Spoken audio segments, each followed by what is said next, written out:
बिस्मिल्लाहिर्रहमानिर्रहीम। अस्सलाम वालेकुम dear students, welcome to Alham dynamic world. I am Ali Hasan, your physics instructor. Students, unit number 14 की exercise और एक्सरसाइज के एमसीक्यूज़ आज डिस्कस करने जा रहे हैं हम।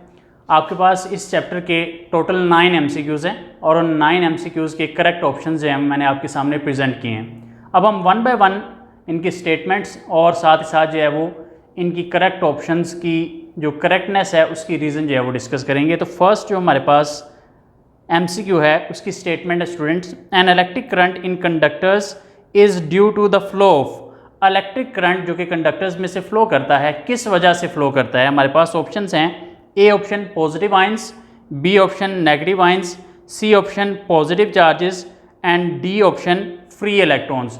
तो हमारा करेक्ट ऑप्शन जो है वो डी है।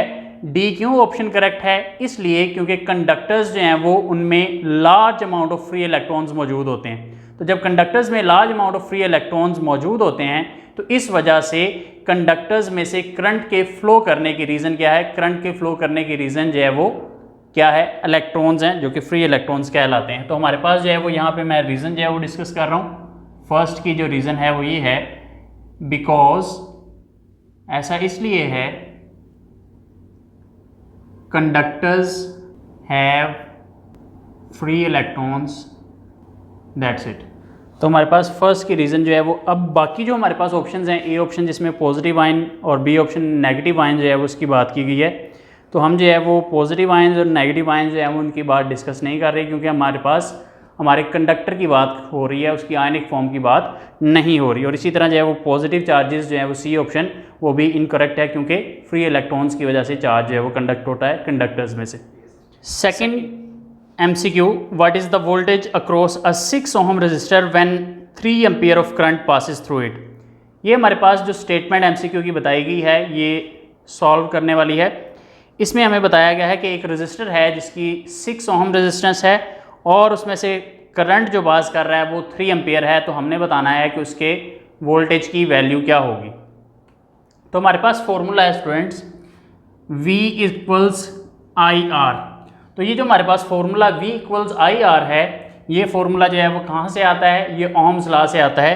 तो हमारे पास V की वैल्यू हमने फाइंड करनी है, I की वैल्यू गिवन है और I की वैल्यू कितनी है? 3 एम्पियर। तो उसकी जगह मैं 3 पुट कर रहा हूँ और इसी तरह कैपिटल R जो है वो उसकी वैल्यू कितनी है? कैपिटल R की वैल्यू है हमारे पास 6 ओम। तो इसकी जगह मैं 6 पुट कर रहा हूँ एंड 6 3s are 18। तो दैट मीन्स 18 वोल्ट जो है वो हमारे पास आंसर आएगा। किसका आंसर? वोल्टेज का आंसर। तो 18 वोल्ट जो है वो हमारे पास सी ऑप्शन में जो है वो मौजूद है। तो इसका मतलब ये है कि सेकंड ऑप्शन का सी जो है वो, सेकंड एमसीक्यू का सी ऑप्शन जो है वो करेक्ट है। इसके बाद इसी तरह स्टूडेंट्स थर्ड एमसीक्यू में कहा गया है, what happens to the intensity और the brightness of the lamps connected in series as more and more lamps are added. वो कह रहा है कि अगर हम ज़्यादा से ज़्यादा लैंप्स ऐड करते जाएं सीरीज़ में तो फिर आप बताएं कि लैंप्स की ब्राइटनेस या इंटेंसिटी के साथ जो है वो क्या होगा? ऑप्शंस हैं, ए इंक्रीजेस यानी कि लैंप्स की इंटेंसिटी या उनकी ब्राइटनेस इंक्रीज करेगी, बी डिक्रीजेस कम हो जाएगी, सी रिमेन्स द सेम यानी कि सेम रहेगी और D can not be predicted यानी कि हम इसके बारे में पता नहीं चला सकते इस स्टेटमेंट में से।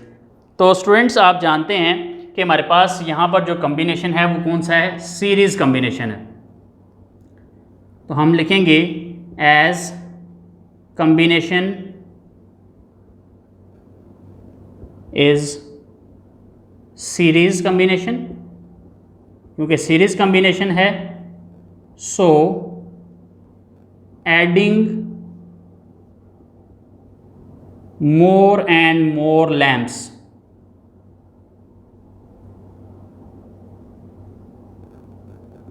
जब हम ज़्यादा से ज़्यादा लैंप्स ऐड करेंगे there will be an increase in resistance. तो रेजिस्टेंस इंक्रीज होगी। ये हम चीज़ डिस्कस कर चुके हैं जब हमने जो है वो टॉपिक्स डिस्कस किए थे। तो उनमें हमने ये बात डिस्कस की कि जब हम सीरीज़ कम्बिनेशन की बात करते हैं तो सीरीज कम्बिनेशन में जितनी डिवाइसेस हम जो है वो ज़्यादा करते जाते हैं उतनी ही उस सर्किट की रेजिस्टेंस जो है वो बढ़ती जाती है। तो जब सर्किट की रेजिस्टेंस बढ़ गई है, इसका मतलब क्या है कि हमारे पास जो हमारा करंट है वो रेजिस्टेंस को ओवरकम करने के लिए यूज़ हो रहा है। तो जब करंट रेजिस्टेंस को ओवरकम करने के लिए यूज़ हो रहा है तो वो बल्ब्स को जो है वो करंट की सप्लाई कम हो जाएगी। तो इसका मतलब ये है so brightness of the lamps will decrease. तो ब्राइटनेस क्या करेगी, डिक्रीज करेगी। जितने ज़्यादा हम जो है वो लैंप्स या बल्ब्स ऐड करते जाएंगे ब्राइटनेस उतनी ही कम होती जाएगी। तो इसका मतलब ये है कि हमारे पास बी ऑप्शन जो कि डिक्रीजेस जो है वो ऑप्शन है वो करेक्ट ऑप्शन है। तो यही जो है वो हमने थर्ड में जो है वो बी ऑप्शन सेलेक्ट किए।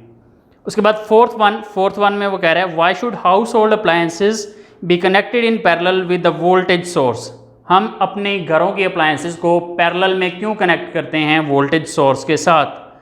तो हमारे पास ये ऑप्शन है to increase the resistance of the circuit, resistance को इंक्रीज करने के लिए। तो स्टूडेंट्स आप जानते हैं कि हम रेजिस्टेंस को इंक्रीज नहीं करना चाहते बल्कि डिक्रीज करना चाहते हैं ताकि करंट जो है वो कम से कम जो है वो कंज्यूम हो।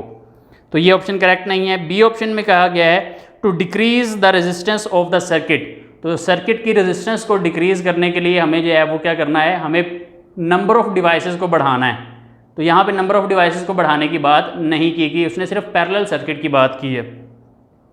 सी ऑप्शन है to provide each appliance the same voltage as the power source. This is the correct option कि हम क्या चाहते हैं, हम हर अप्लायंस को वही वोल्टेज प्रोवाइड करना चाहते हैं जो मेन से आ रहा है या जो हमारे पावर सोर्स से आ रहा है। तो इसलिए हमारे पास फोर्थ एमसीक्यू की सी ऑप्शन जो है वो करेक्ट है। डी में कहा गया है to provide each appliance the same current. तो सेम करंट जो है वो किसी जो है वो अप्लायंस को नहीं मिलता जब वो पैरेलल में कनेक्ट हों। तो इसका मतलब ये है कि हमारे पास C option is the correct option. उसके बाद फिफ्थ एमसीक्यू की statement electric potential and EMF. Electric potential और EMF are the same terms. आप जानते हैं कि ये सेम टर्म्स नहीं हैं, are different terms. Yes these are different terms. Have different units. आप जानते हैं कि इन दोनों की यूनिट सेम है, इलेक्ट्रिक पोटेंशियल और ईएमएफ दोनों का यूनिट है volt. And D option is both B and C. तो डी ऑप्शन भी करेक्ट नहीं है क्योंकि हमारे पास बी ऑप्शन जो है वो करेक्ट है और सी ऑप्शन जो है वो इनकरेक्ट है। That means the answer will be B for the fifth MCQ. ठीक है जी। तो फिफ्थ एमसीक्यू के लिए हमारे पास जो है वो रीज़न जो है वो यही है, फोर्थ और फिफ्थ के लिए जो है वो जो हमने डिस्कस कर दी। उसके बाद इसी तरह सिक्स्थ वन में वो कह रहा है when we double the voltage in simple electric circuit we double.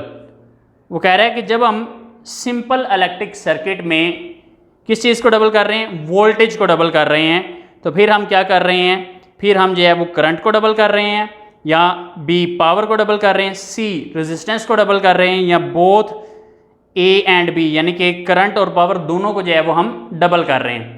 तो स्टूडेंट्स आप जानते हैं कि हमारे पास सिक्स्थ एमसीक्यू, तो सिक्स्थ एमसीक्यू में हमारे पास फॉर्मूला है, आप लिखते हैं वी नो दैट। फॉर्मूला क्या है हमारे पास, capital V equals to capital I capital R। और ये हमारे पास जो है वो क्या है, ये जो है वो कैसे बनता है, ये जो है वो V directly related to I से जो है वो हमारे पास आता है जो कि ओहम्स लॉ है। तो V directly related to I का मतलब ये है कि V उतना ज़्यादा होगा जितना ज़्यादा I होगा, या ये है कि जितना ज़्यादा I होगा उतना ज़्यादा V होगा। तो V का डायरेक्ट रिलेशन है जब I से, तो अगर जो है वो हमारे पास 2 टाइम्स वोल्टेज हो जाएगा यानी कि वोल्टेज डबल हो जाएगा तो करंट भी डबल हो जाएगा। ठीक है जी। तो यहाँ से जो है वो हमें पता चल रहा है doubling voltage, doubling the voltage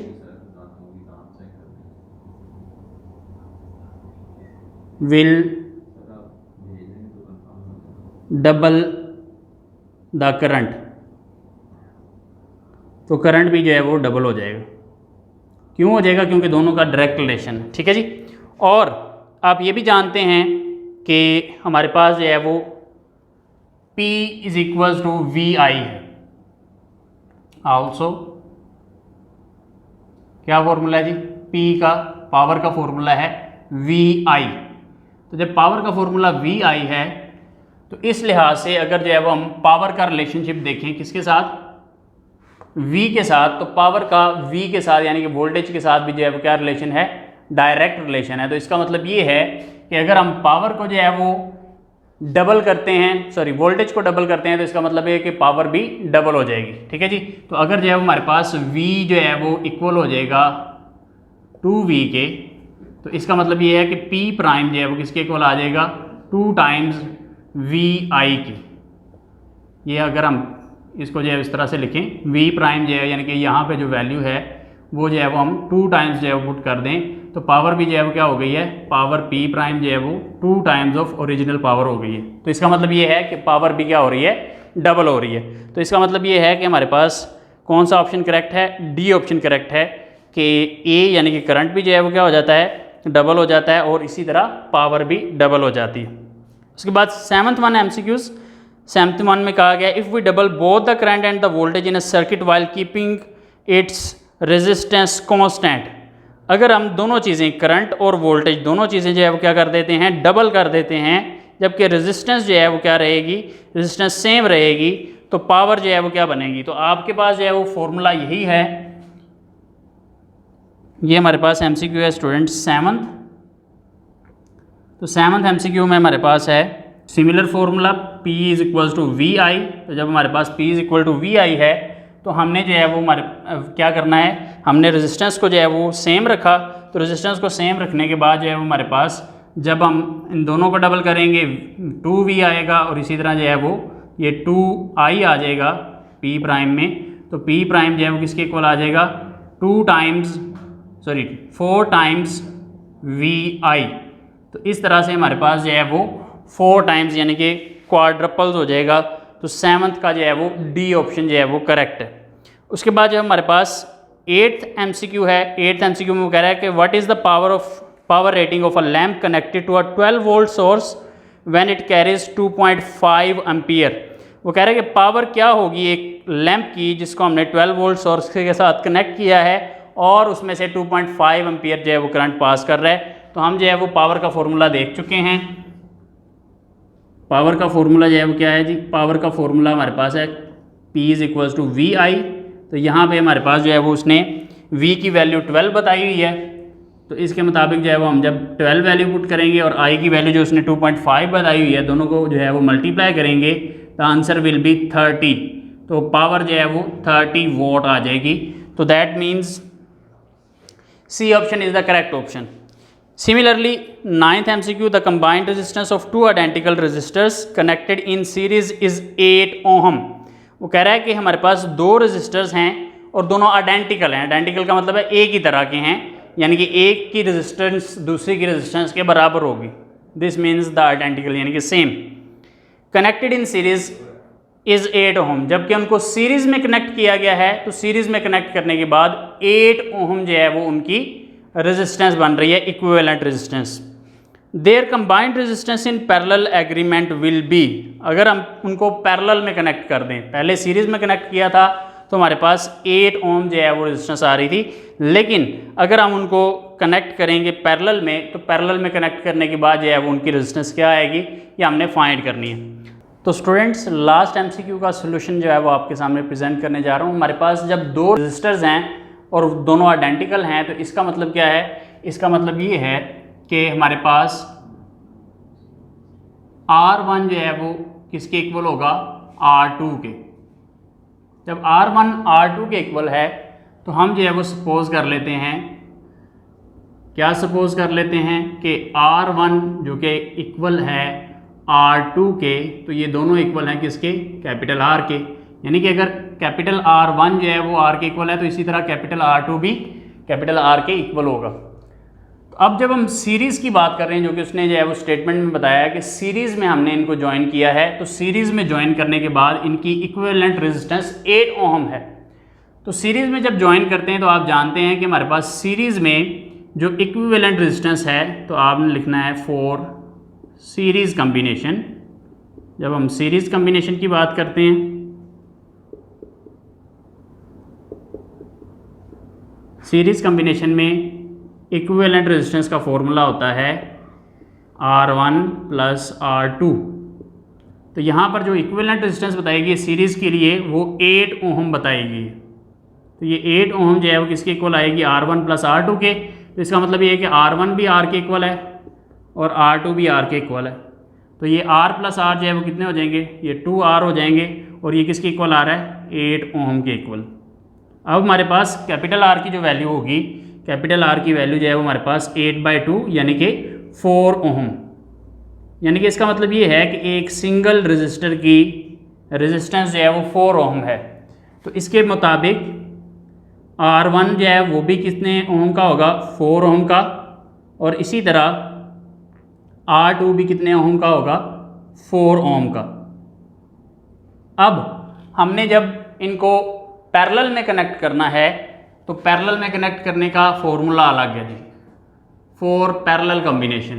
parallel combination में हमारे पास फॉर्मूला क्या है, इक्विवेलेंट रेजिस्टेंस का फॉर्मूला फाइंड करने के लिए हमारे पास इक्वेशन है 1/R equivalent equals 1/R1 plus 1/R2। अब R1 और R2 दोनों की वैल्यूज़ हमारे पास मौजूद हैं। तो R1 की वैल्यू भी 4 ओम है, R2 की वैल्यू भी 4 ओम है। तो 1/4 प्लस 1/4 इज़ 2/4 एंड 2/4 इज़ 1/2। तो ये 1/R इक्विवेलेंट की वैल्यू आ गई है 1/2। तो हम जो है वो क्या चाहते हैं, हम R इक्विवेलेंट की वैल्यू फाइंड करना चाहते हैं। तो इन्वर्ट कर देंगे तो R इक्विवेलेंट की वैल्यू जो है वो क्या आ जाएगी, ये आ जाएगी 2 ओम। तो दैट मीन्स कि हमारे पास जो है वो रेजिस्टेंस जो है वो 2 ओम होगी जब हम उन्हीं सेम रेजिस्टर्स को जिनको हमने सीरीज़ में कनेक्ट किया था और उनकी रेजिस्टेंस कितनी थी, 8 ओम थी, तो उनको अगर पैरेलल में कनेक्ट करेंगे तो उनकी रेजिस्टेंस जो है वो 2 ओम हो जाएगी। दैट मीन्स 9th MCQ का ए ऑप्शन हमारा आंसर है। तो आज के लिए इतना है students, see you next time इंशाल्लाह, टेक केयर, अल्लाह हाफिज़।